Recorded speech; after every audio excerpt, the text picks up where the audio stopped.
मेरे समझ में नहीं आई। आपने ये कहा काश मैं सेना पर शंकर को फांसी दे दूंगा तो उदयनगर सम्राट का चिराग गुल हो जाएगा। और आपने साथ साथ ये भी बताया कि मैं अपने सम्राट का सेनापति हूँ। राजन सब कुछ बता देते हैं। मैं कोई महात्मा नहीं, उदयनगर के सम्राट उदयसेन, सेना का सेना नायक सेनापति प्रताप सिंह तुम और अभी इस संसार में सलामत हो। प्रताप सिंह, तुम्हारे ऊपर कौन सा ऐसा संकट आया था, कौन सी ऐसी परेशानी आई कि तुमने एक सेना नायक का पद त्याग कर अपना भेष साधु का बनाया और नगर नगर में अलग जगाने लगे? राजन सब कुछ बता देते हैं। हमारे सम्राट उदयसेन के दो बेटे थे। बड़े बेटे का नाम मदन सेन था। क्या? बड़े बेटे का नाम मदन सेन था और छोटे बेटे का नाम विमल सेन था। दोनों बच्चों के दाहिने हाथ में त्रिशूल का निशान बना हुआ है। त्रिशूल का निशान?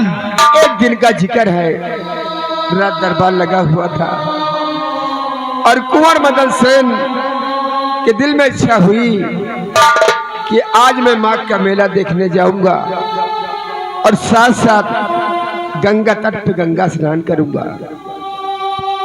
हमारे सम्राट ने इजाजत दे दिया और साथ में जालिम सिंह को भेज दिया।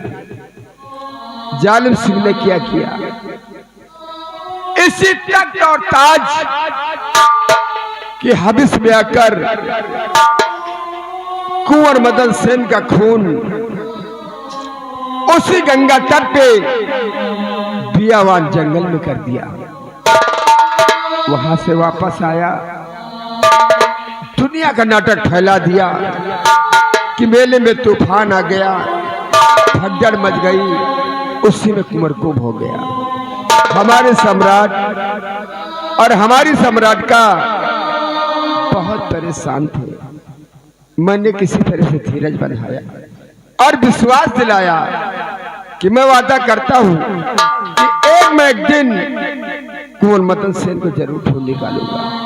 लेकिन महाराज उदयनगर का चप्पा चप्पा छान मारा और मदन सेन का कोई पता न चला। हताश होकर अपने आवास पे आ गया। उधर जालिम सिंह ने क्या किया, उस डाकू संग्राम सिंह से मिलकर हमारे सम्राट उदयसेन का खुजानंद दिया। जब वो भोले शंकर के दरबार पहुंची तो क्या देखा कि महाराज का खून हो गया। उससे देखा न गया, उससे रहा न गया, वो वहां से भाग चली। भागते भागते जालिम सिंह के बंगले के पीछे से निकली, जहां जालिम सिंह और डाकू संग्राम सिंह आपस में मशविरा बना रहे थे। जो छोटा बेटा कुंवर विमल सेन है उसे मार डालने की। जब इस बात को हमारी पत्नी ने सुना तो भागते भागते राजमहल पहुंची। राजमाता से सारी बातें बताया और राजमाता का दुख उससे देखा न गया। तो जानते क्या किया महाराज, अपने बेटे को सम्राट का की गोद में डाल दिया और सम्राट के बेटे विमल सेन को अपने गोद में ले लिया। लेकिन जालिम सिंह ने उस डाकू संग्राम सिंह के द्वारा सम्राटा की गोद से मेरे बेटे को छीनकर गोलियों से छलनी बना दिया। प्रताप सिंह, यहाँ भगवान के लिए ऐसा मत कहो। हमारी पत्नी दुर्गावती को भी गोलियों से छलनी बना दिया। वो खून से लथपथ होते हुए मेरे पास आई और कहा, नाथ मेरी तरफ देखो, गौर से देखो। आज मैंने सम्राट के बेटे को बचाने के लिए अपने बेटे का बलिदान करा दिया और साथ साथ अपना भी बलिदान करा दिया। विमल सेन को मेरी गोद में डाल दिया। राजन, मैंने बहुत कोशिश किया बचाने की, लेकिन जालिम सिंह और वो डाकू संग्राम सिंह मुझे भी मार डालना चाहते थे और कुंवर विमल सेन को भी। जब महाराज मुझे कोई रास्ता नहीं दिखाई दिया तो सामने गंगा नदी बह रही थी। मैं कुंवर विमल सेन को लेकर उसी गंगा नदी में कूद गया। अफसोस इस बात का है कि मैं तो तैरकर किसी तरह से अपने प्राणों की रक्षा कर लिया, लेकिन विमल सेन को मैं नहीं बचा सका। आज सेवक मल्ला के बताने से और उस त्रिशूल के निशान से ये साबित होता है कि यही बच्चा हमारे महाराज का है। प्रताप सिंह, आज ऐन वक्त पर तुम ना आ जाते तो आज हमारे हाथों से बहुत बड़ा अनर्थ हो जाता। और प्रताप सिंह, जिस बेटे को खोजने के लिए तुम उदयनगर का चप्पा चप्पा छानते रहे, आज भी तुम्हारे सम्राट उदय सेन का बड़ा पुत्र मदन सेन इस संसार में सलामत है। महाराज, मैं आपके हाथ जोड़ता हूँ, आपके पांव पड़ता हूँ। उस बेटे से मुझे एक बार मिला दीजिए। प्रताप सिंह, मैं भी माघ मेले से वापस आ रहा था और रास्ते में बेचारा मदन सेन खून से लथपथ तड़प रहा था। मैं उसे अपने साथ लाया, उसका इलाज कराया। अब वो बच्चा हमारे पास है। राम सिंह, जाओ मदन सेन को बुला कर लाओ।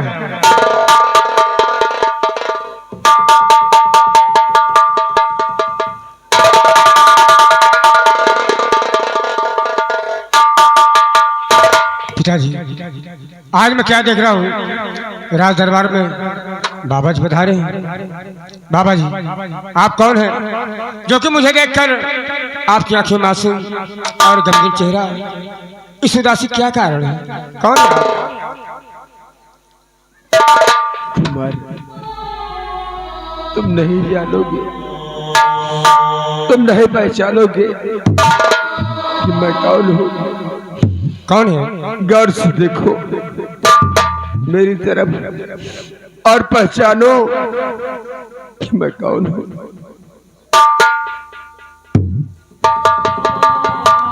चाचा जी, आप? चाचा जी, चाचा जी,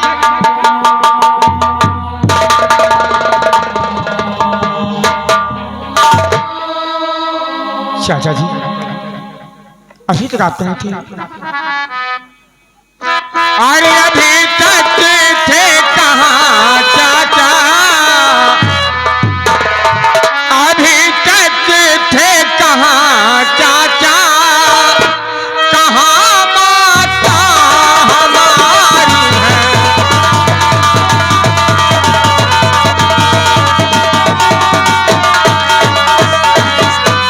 अभी तक थे कहाँ चाचा, कहाँ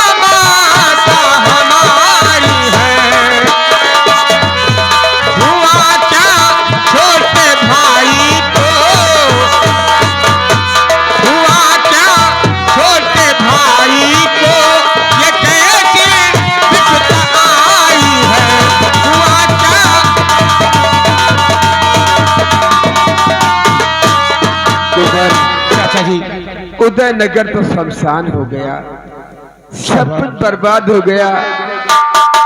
आज तो मुझसे अपनी माँ और अपने भाई का हाल जानना चाहता तो सुनो। और जिसे कहते हो तुम शंकर, और जिसे कहते हो तुम शंकर, और सगा भाई तुम्हारा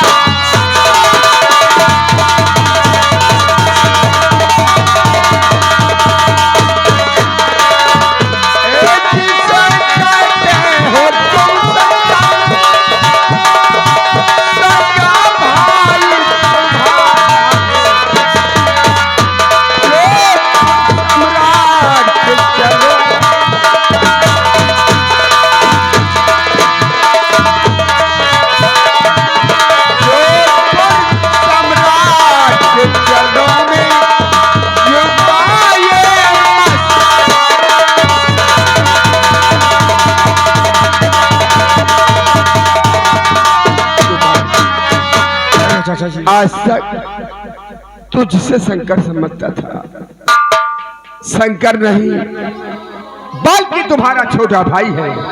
देखो जैसे तुम्हारे दाहिने हाथ में त्रिशूल का निशान बना हुआ, ठीक वैसा ही त्रिशूल का निशान शंकर के दाहिने हाथ में बना हुआ है।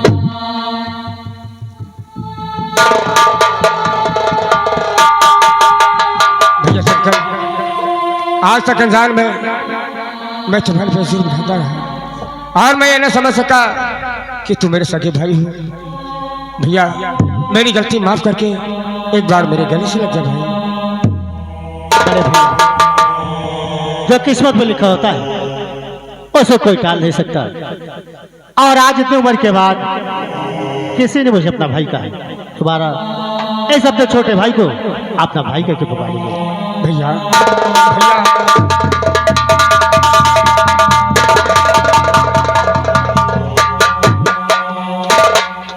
बेटा विमल सेन,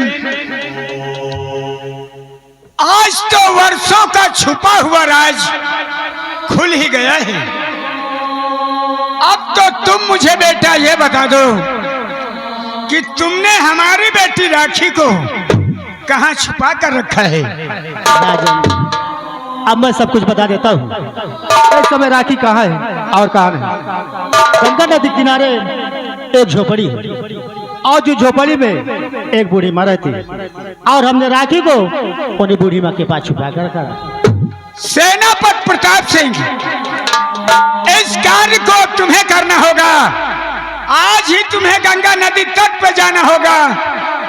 वहां से बूढ़ी माँ साथ में मेरी बेटी राखी को लेकर तुम्हें जोधपुर आना होगा। जाओ, ईश्वर तुम्हारा कल्याण करे।